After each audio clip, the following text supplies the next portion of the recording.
Hello everyone, how are you? As you can tell, I'm a Cockney. Don't hold it against me. Thank you for the invite again. It's lovely to be back. Thank you, Dawn, for inviting me. So I've got a new talk, Landlords, How to Survive and Thrive in 2024. But firstly, I thought we'd have a bit of fun.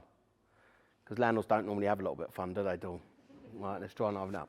So, I have a landlord action stress ball. Because landlords need stress balls, don't they? Okay, name me 5 things.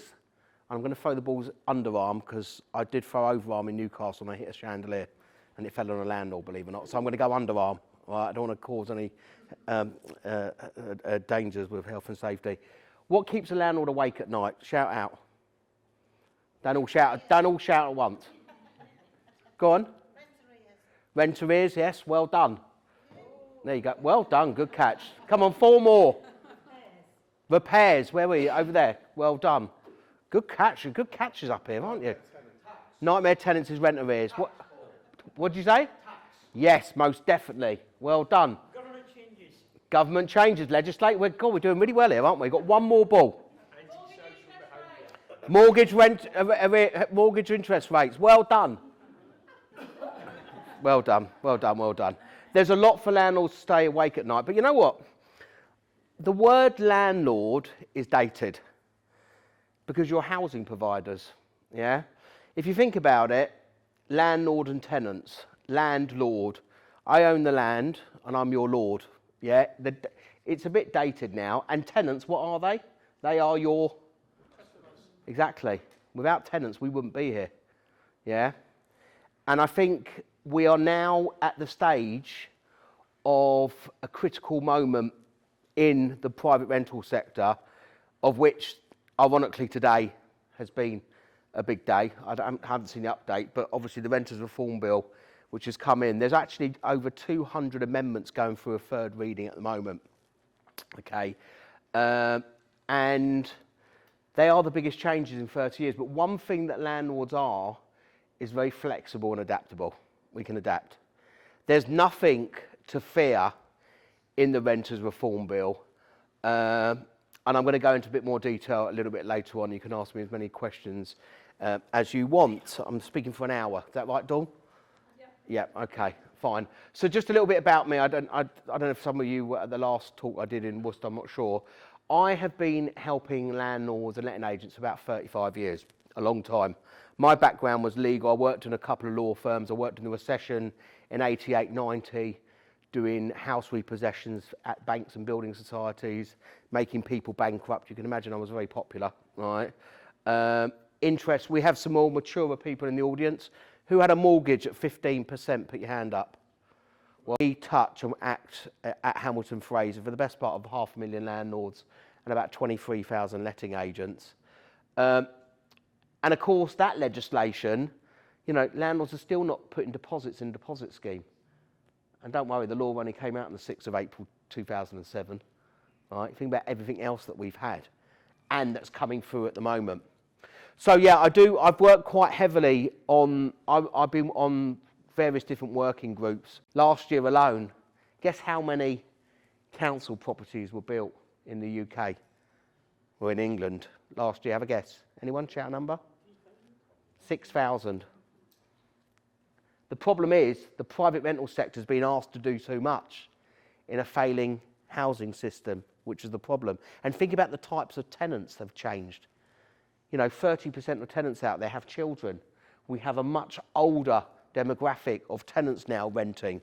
It's not just the millennials that are looking at renting or students. It's completely changed. And of course, the issue that we have is affordability with regard to deposits and first-time buyers.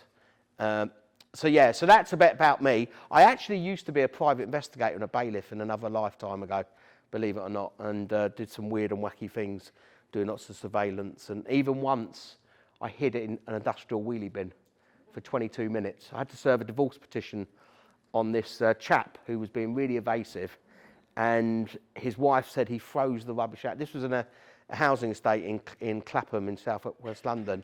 And we had to serve the papers on him before his hearing. And we did a surveillance, and my friend was in the car, And we knew, because this guy had OCD, he threw his rubbish out between 7 and 7:30 in the morning religiously. So I actually hid inside his bin, believe it or not. Just give you some stats. I just pulled some stats together. Last year, 2023, there was 153,000 properties sold in the private rental sector, which was one of the highest years. And that was mainly, yes, the tax, but really the spike was the interest rate. Historically, landlords haven't put rents up, okay? Put your hand up if you were forced to put your rents up because of mortgage changes that happened. Put your hands up. Okay. Historically, landlords don't do that because there is a saying as a landlord in the landlording world, no news is good news as landlords. Do we believe in that? As long as my rent is being paid and I'm not driven mad by the tenant, because that's how landlords perceive themselves. Driven mad is getting calls with regard to maintenance changes, but it's still a landlord's obligation to carry out repairs in a reasonable amount of time. I'm happy, and as long as the tenant looks after the property. Because what do we want tenants to treat the property as? Their home. Exactly. It's a home.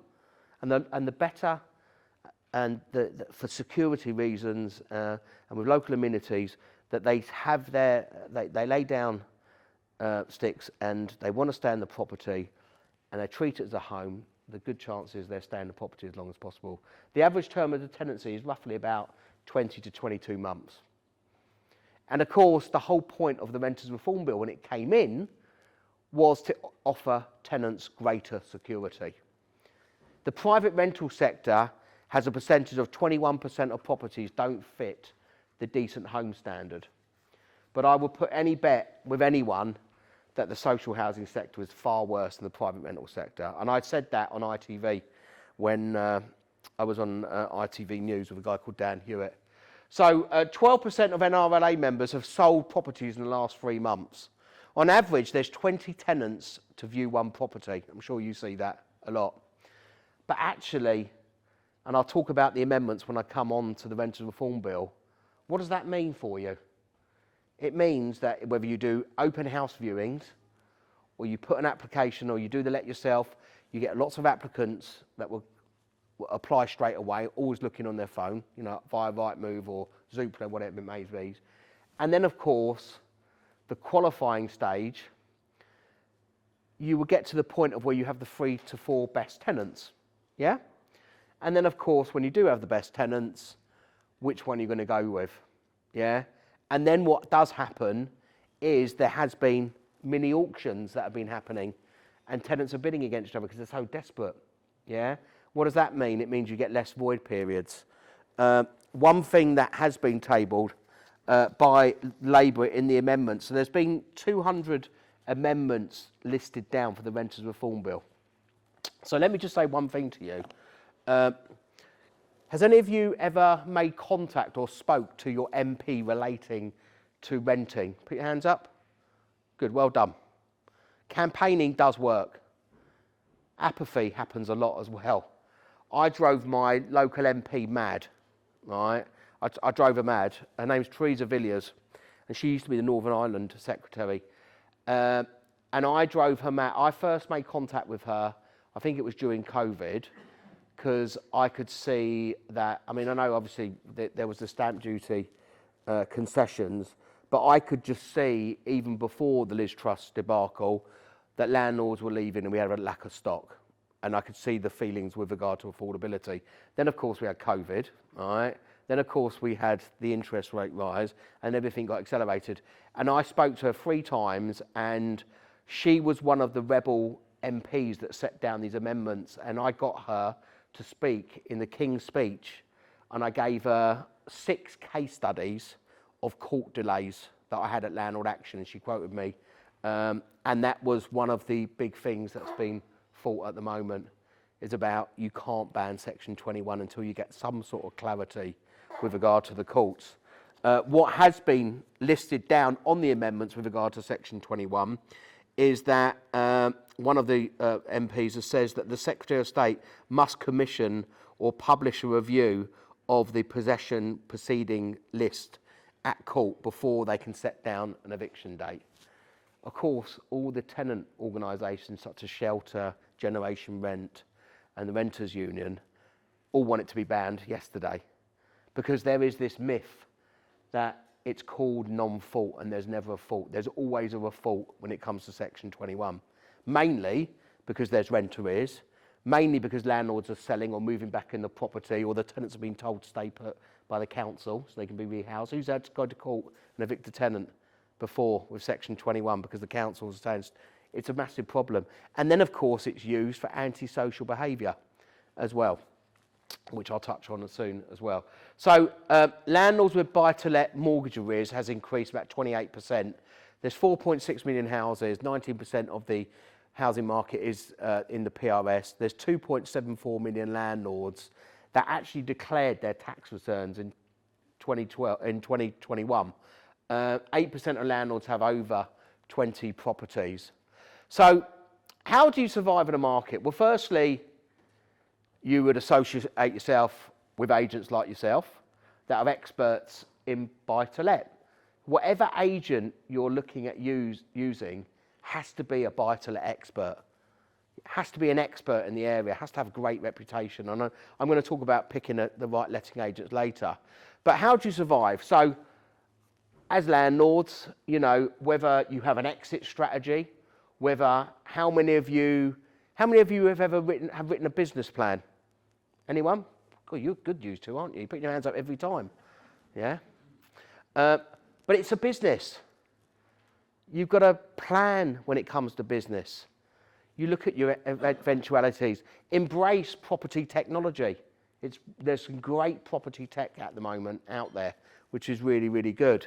So, of course, how are you sourcing properties below market value? Are you signing up to the auction service? Is it a genuine below market value deal? How many of you landlords here want to add to your portfolio? Put your hands up. You haven't put your hands up this time, have you? Right. Okay, so there's about 10, 15 of you. Okay. Finance is an issue, isn't it? But there is opportunity because landlords are selling. You're having a lot of older landlords that have done well, made a lot of money, and actually are looking to exit.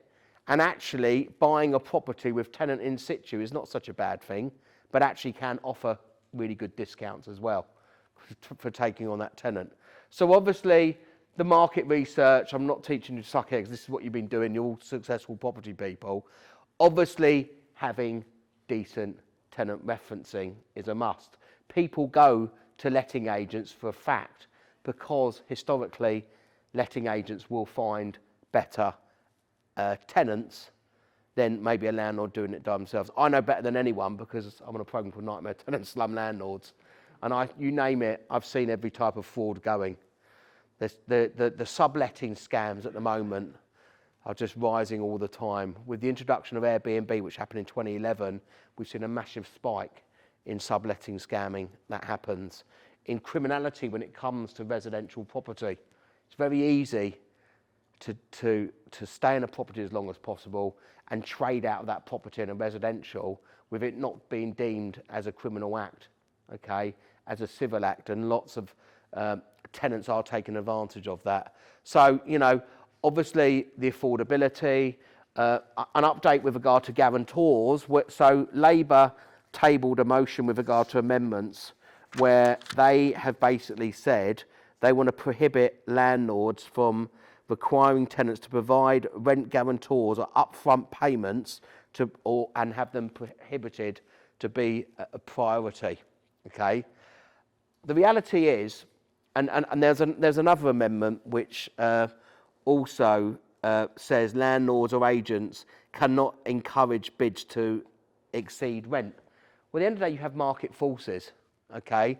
So whether you went to Lettings Hub and you did a reference, or you've done some pre-qualification, you look at that and you think, right, what's the affordability?